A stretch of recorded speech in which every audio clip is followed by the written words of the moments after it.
ಊರೆಲ್ಲ ಹುಡುಗ್ಯಾರ ನಿನ್ನಂಗ ಇಲ್ಲ ಕೇಳ ನನ್ನ ಹುಡುಗಿ ಸಣ್ಣಾಗಿ ಆಗಲಿಲ್ಲ ಸಣ್ಣಾಗಿ ಮದುವೆಯಾಗ ಹೊಂಟಾಗಿ ಎಳಿಯಕ ಮಣ್ಣಾಗಿ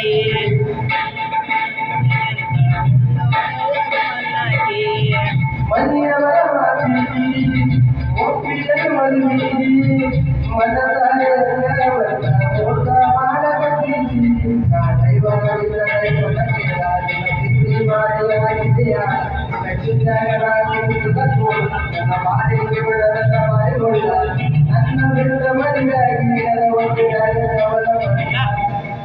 ಅಕ್ಕನ ಮಗಳ